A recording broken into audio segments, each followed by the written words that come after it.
Have you ever heard that women in the Middle Ages were powerless, stuck at home, and had no say in anything?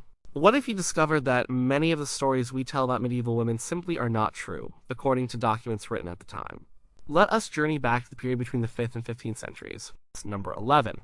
Women were universally oppressed and miserable. Life in the Middle Ages was challenging for everyone, regardless of gender, with widespread poverty, disease, and conflict. However, contemporary sources show medieval women experienced a full range of human emotions and led varied lives, finding joy, community, and agency within their circumstances. Accounts from the Benedictine nunnery of Barking reveal women living vibrant spiritual and intellectual lives, forming close bonds with one another dedicated to scholarship and religious service. The Ancrine Wyss, a guide for anchoresses from the early 13th century, outlines a life of strict religious devotion but also implies moments of profound spiritual peace and connection, suggesting that choosing such a solitary path was a deeply personal and fulfilling decision for some women. In the mid-15th century, the letters of the Paston family, a gentry family in Norfolk, England, show women like Margaret Paston managing family estates, raising children, dealing with legal disputes, and expressing both frustration and deep affection for their husbands and children.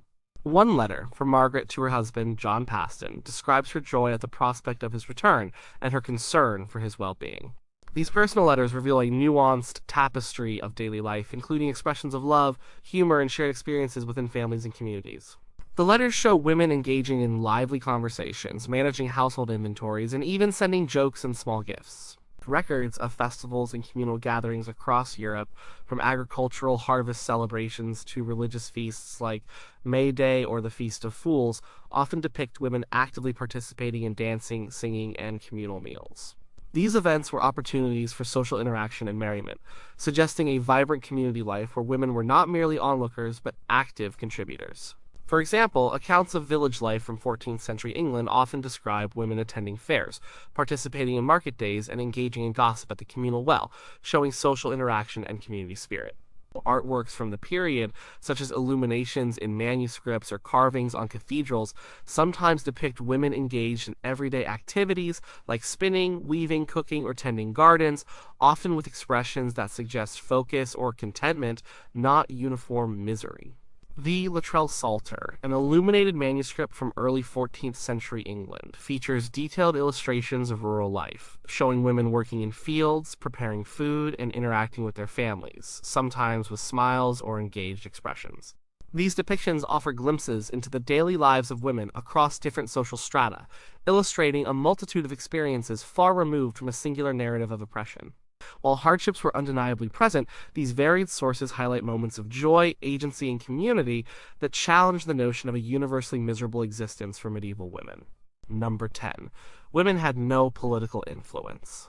While women rarely held formal political office in the same way men did, contemporary sources show many medieval women exerted significant political influence through various channels. Royal women, in particular, often played crucial roles in governance and diplomacy. Eleanor of Aquitaine in the 12th century was a powerful duchess and queen consort to two kings, Louis VII of France and Henry II of England. She actively governed her own vast territories, traveled widely, and even acted as regent during her son Richard the Lionheart's absence on crusade. Her political influence is clearly documented in numerous royal charters and chronicles of the time, which describe her involvement in court affairs, her patronage of troubadour culture, and her strategic maneuvering within the complex Anglo-French political landscape. Blanche of Castile, queen consort of Louis VIII of France and mother of Louis IX, served as regent for her young son in the 13th century. She successfully quelled baronial revolts, negotiated the Treaty of Paris, which ended the Albigensian Crusade, and maintained stability in the kingdom. Her political acumen and strong leadership are extensively recorded in French royal documents and contemporary historical accounts like the Chroniques de Saint-Denis, which laud her effectiveness in ruling. These sources show her presiding over court, issuing commands, and directly engaging with the most powerful nobles in France. Noble women, who were not queens, also wielded substantial political power. Many feudal lords granted their wives significant authority over their lands during their absence, especially during periods of warfare or pilgrimage. For instance, the letters and household accounts of powerful noblewomen reveal them overseeing the administration of vast estates, raising troops, collecting taxes, and even commanding castles. Nicola de la Haye, a Castellan in 13th century England, famously defended Lincoln Castle against rebel forces and the French Dauphin Louis. Her resilience and strategic ability are detailed in royal records, which show her as a formidable figure trusted by King John and later King Henry III to hold a key strategic fortress. Abbesses, as heads of powerful monastic institutions, often held significant feudal rights and responsibilities. They managed vast estates, collected rents, held courts, and even owed military service to the crown, often sending knights on their behalf. Hildegard of Bingen, a 12th century abbess, corresponded with emperors, popes, and kings, offering them political and spiritual advice. Her extensive collection of letters, compiled in the Symphonia Armani Celestium Revelationum, provides clear evidence of her direct political engagement and the respect with which her opinions were received by the most powerful figures of her time. These examples demonstrate that political influence for women in the Middle Ages was not always overt or formal, but was undeniably present and impactful. Number 9. Women were seen only as mothers and wives.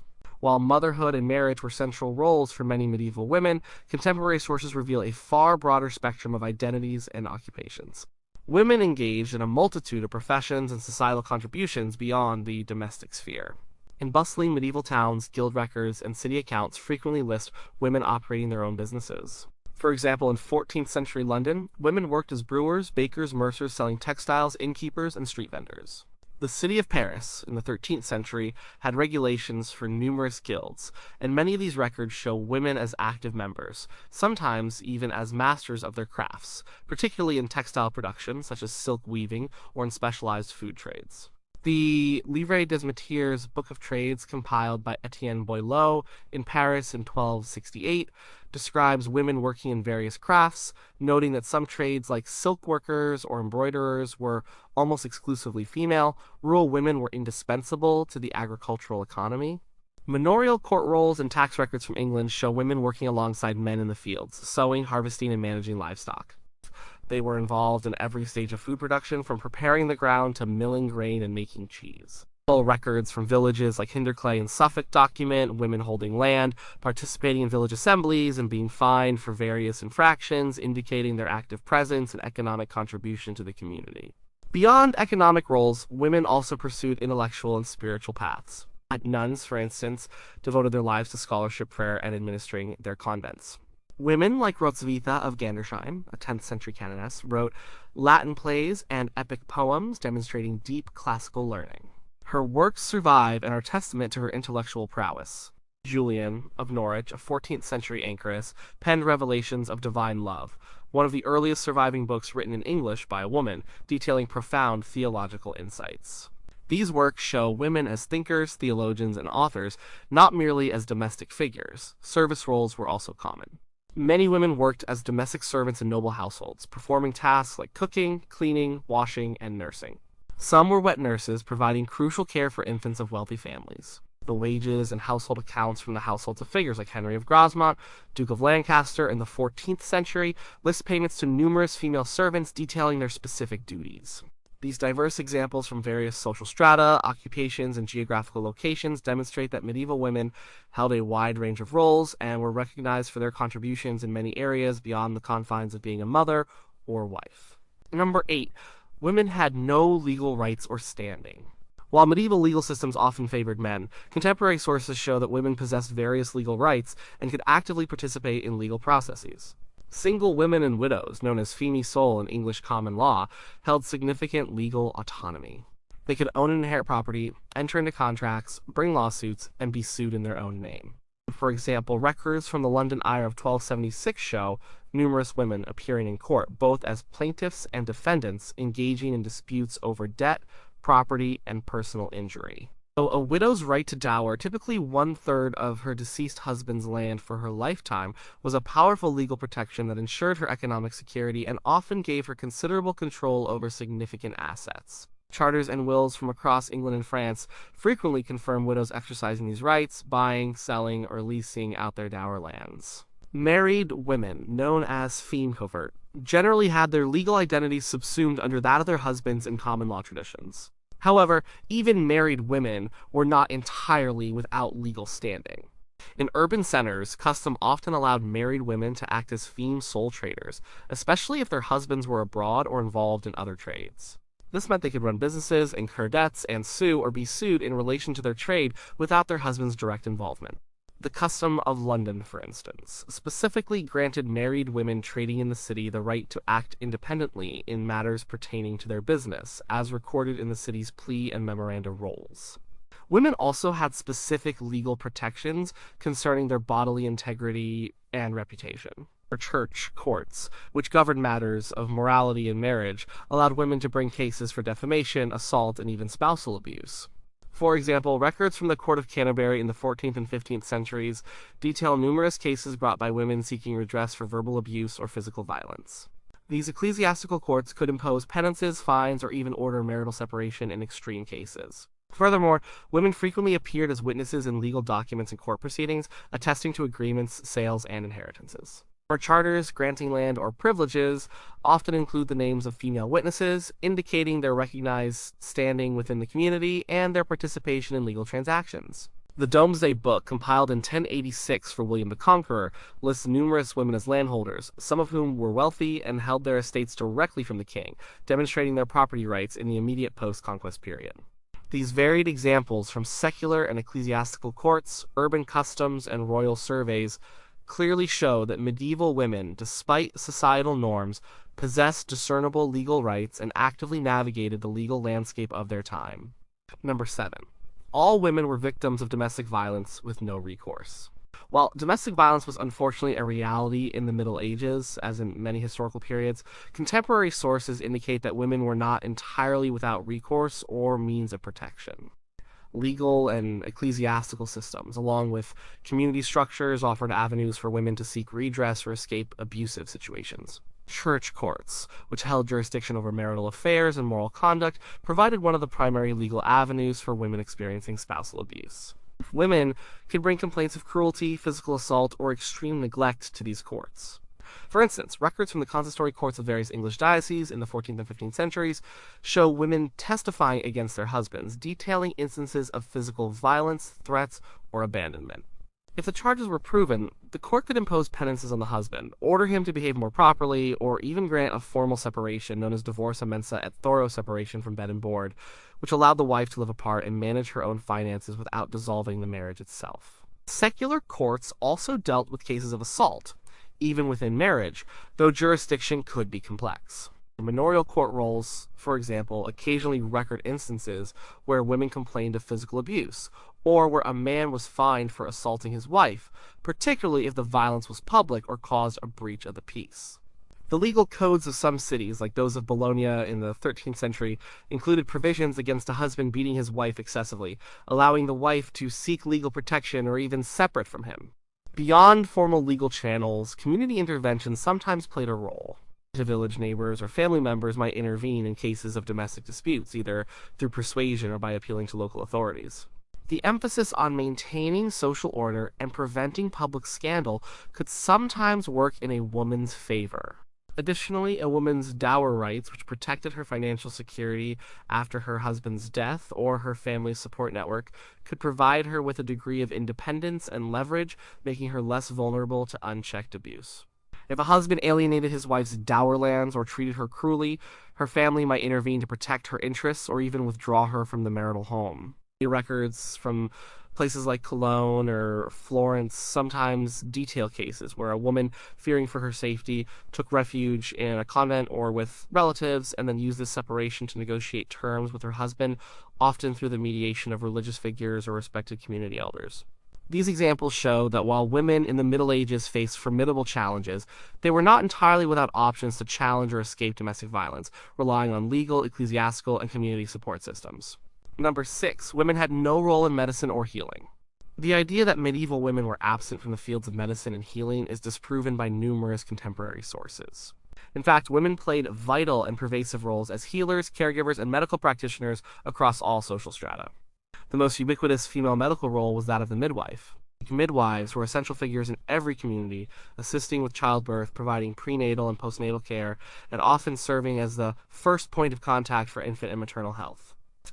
Their expertise was highly valued and recognized, and they were often licensed or regulated by local authorities or church officials. Records from various towns across Europe, such as Nuremberg or Florence, frequently mention licensed midwives and the regulations governing their practice. Beyond midwifery, women served as herbalists and folk healers, possessing extensive knowledge of medicinal plants and remedies passed down through generations. They treated a wide array of ailments, from common colds to more serious infections, fractures, and skin conditions. Many communities relied heavily on these local female healers for their primary healthcare needs. Their methods were often documented in collections of recipes or books of secrets, some of which were compiled by or attributed to women, showing their practical medical knowledge. For example, some surviving medieval medical texts, like the Trotula texts from Salerno, though their authorship is debated, were compiled for or by women and cover women's health, gynecology, and cosmetics, demonstrating female engagement with advanced medical topics. Women also worked in formal healthcare settings. Female nurses and caregivers were integral to the operation of medieval hospitals and infirmaries, many of which were founded and run by religious orders. For example, records from St. Bartholomew's Hospital in London from the 13th century show female nurses providing care to patients. Nuns within monastic orders often operated infirmaries within their convents, providing medical care not only for their fellow nuns, but also for the surrounding community. Some abbesses, like Hildegard of Bingen in the 12th century, even compiled extensive medical and natural science treatises such as Physica and Causae et Curae, which detail various illnesses, their symptoms, and remedies based on botanical knowledge and humoral theory. These works demonstrate a sophisticated understanding of contemporary medical thought and practice. Furthermore, noble women and wealthy housewives frequently managed the health of their households, acting as knowledgeable medical overseers, preparing remedies, and supervising the care of family members and servants. Their household accounts and personal letters sometimes refer to their involvement in purchasing medicinal ingredients or directing the care of the sick. These varied sources confirm that medieval women were far from excluded from medicine. They were often at its very heart, providing essential healthcare from childbirth to herbal remedies and beyond. Number 5. All women were submissive and silent. The image of medieval women as uniformly submissive and silent is contradicted by numerous contemporary sources that show women speaking out, asserting their opinions, and actively participating in public life. Women frequently engaged in legal disputes, demonstrating their ability to articulate grievances and defend their interests in court. Records from manorial, royal, and church courts across England and continental Europe show women initiating lawsuits, testifying as witnesses, and even engaging in verbal sparring with opponents. For example, court rolls from 14th century England reveal peasant women arguing over land rights, debts, or defamation, speaking directly before judges and juries. In the realm of religion, women found powerful voices as mystics, prophets, and reformers. These women often challenged authority, both secular and ecclesiastical, through their divine revelations and powerful pronouncements. Catherine of Siena, a 14th century Dominican tertiary, was a prolific letter writer who corresponded with popes, kings, and political leaders, urging them to action and condemning their perceived failings. Her letters, collected and widely circulated, offer passionate arguments on political and religious matters, demonstrating her direct and forceful communication style. Another example is Joan of Arc, the 15th century French peasant girl who claimed divine guidance to lead the French army. Her trial transcripts record her steadfast and defiant responses to her inquisitors, showing extraordinary courage and an unwavering voice in the face of immense pressure. Noblewomen, too, often asserted their will in matters of politics, property, and family. The Paston letters, as mentioned earlier, vividly portray women like Margaret Paston as strong-willed individuals who managed complex family affairs, dealt with aggressive neighbors, and expressed strong opinions to their husbands and sons, sometimes chastising them for their failings. These letters are filled with her direct commands and opinions, showing a woman very much in charge of her household and its interests. Even in literature, women were portrayed with agency and voice. Marie de France, a 12th century poet, wrote fables and lies that explored themes of love, morality, and social commentary, often giving voice to female characters who challenged societal norms or expressed their desires. Her works show women as intelligent, resourceful, and capable of independent thought. These examples, spanning various social classes and roles, clearly demonstrate that medieval women were not always silent or submissive. Many were assertive, articulate, and powerful speakers who left a significant mark on the historical record. Number 4. Women had no access to education or literacy. While formal schooling was less common for girls than boys, and literacy rates generally lower for women than men, contemporary sources show that many medieval women did indeed have access to education and achieved high levels of literacy and scholarship. The type and extent of education varied significantly by social class and vocation. Noble women were often educated within their homes or in convents. This education typically included religious instruction, household management, music, and sometimes Latin, rhetoric, and literature. For example, the daughters of Eleanor of Aquitaine were known to be well educated, and Christine de Pizan, a prominent 14th century author, described her mother as a highly educated woman who herself ensured Christine received an excellent education, including reading, writing, and history. Christine de Pizan's own extensive body of work, including the Book of the City of Ladies, demonstrates profound knowledge of classical texts, philosophy, and history. Convents were centers of female learning and played a crucial role in educating women. Nuns were expected to be literate to read the divine office, study sacred texts, and copy manuscripts. Many convents maintained impressive libraries and provided rigorous intellectual training. Hrotsvitha of Gandersheim, a 10th century Benedictine canoness, was a celebrated playwright and poet who wrote in Latin, demonstrating a classical education comparable to that of male scholars of her time. Her plays were inspired by classical Roman comedies, showing her deep familiarity with ancient literature. Heloise, a 12th century abbess, was renowned for her intellectual prowess and mastery of Latin, Greek, and Hebrew, as evidenced by her surviving letters.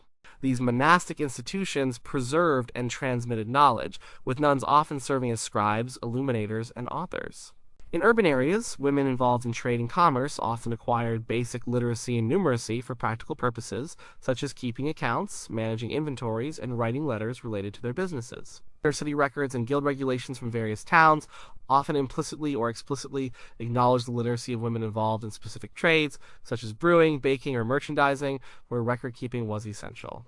The letters of the Paston family, for example, show Margaret Paston writing and reading letters concerning family business, legal matters, and household affairs, indicating a functional literacy necessary for managing her affairs.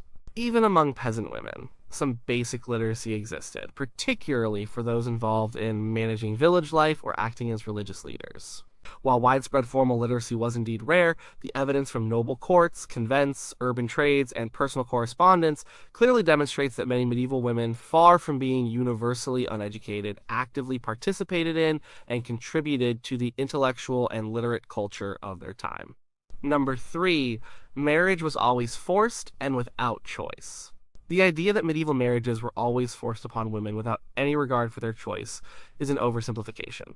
While arranged marriages were common, particularly among the nobility, and economic or social considerations often played a significant role, contemporary sources show that women sometimes had agency in their marital decisions, and consent was a recognized factor. The canon law, the law of the church, explicitly stated that a marriage was valid only with the free consent of both parties. While parental consent was usually required for minors, an adult woman could, in theory, refuse a marriage if she was unwilling. Church court records from across Europe, such as those of the English church courts in the 14th and 15th centuries, contain numerous cases where individuals, including women, sought to annul a marriage on the grounds of lack of consent, or where they challenged a pre-contract to marry based on an unfulfilled promise or coercion. Furthermore, clandestine marriages formed without parental or public consent were surprisingly common despite being frowned upon by the church and secular authorities. These secret unions, often based on mutual affection or desire, show that individuals, including women, sometimes took matters into their own hands to choose their partners. While risky, these marriages were generally recognized as valid by the church if consummated, highlighting the importance of personal choice. Love and affection, though not always the primary drivers of marriage, were certainly present and sometimes grew within arranged unions. The Paston Letters, a rich source of personal correspondence from 15th century England, contain expressions of love and affection between spouses, even in marriages that were initially arranged. As Margaret Paston, for instance, often expressed concern for her husband's health and safety, and their letters reveal a relationship built on mutual respect and affection alongside practical considerations.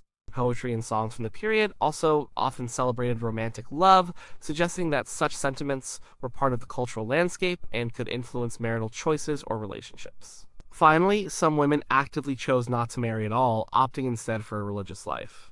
Entering a convent was a significant choice that allowed women to pursue intellectual and spiritual goals, providing an alternative to marriage and family life. Noble families sometimes sent daughters to convents, but many women also made this choice themselves, finding a fulfilling life outside the domestic sphere.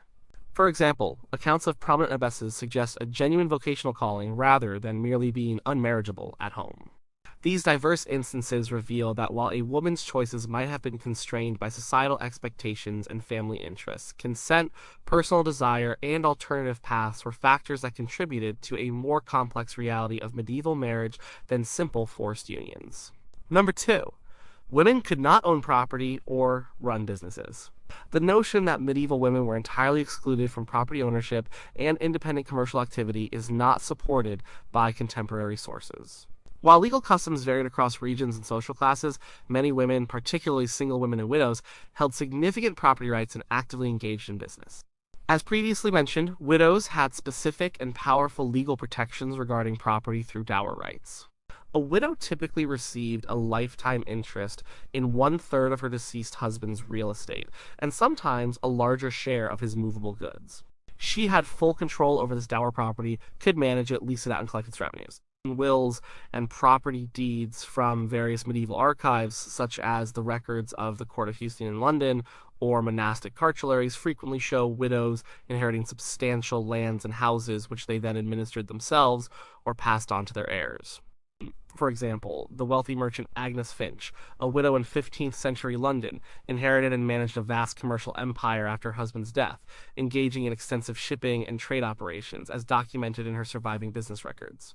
Beyond dower, single women known as femsole could inherit property from their parents and were able to buy, sell, or mortgage land and houses in their own right. Records from manorial courts show single women as landholders, participating in land transfers and holding their own tenants. In urban centers, women were highly active in trade and commerce. While guild records and city ordinances from places like Paris, London, and Cologne list numerous women as independent craftspeople and merchants. Women ran taverns, breweries, bakeries, butcher shops, and general mercer shops.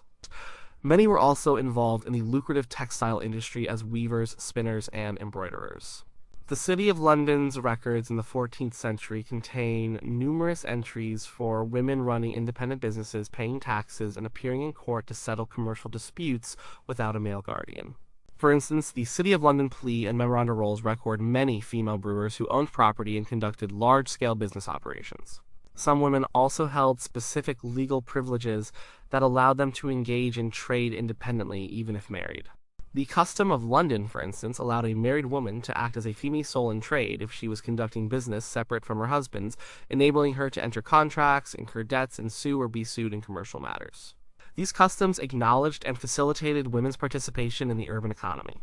These diverse sources from legal documents, urban records, and personal business accounts clearly demonstrate that medieval women were significant property holders and active entrepreneurs, challenging the myth of their economic powerlessness. Number 1. All women were powerless and confined to the home.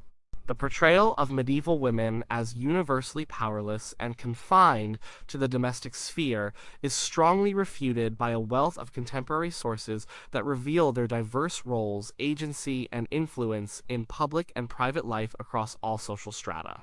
While patriarchal structures certainly existed, women found and wielded power in various ways.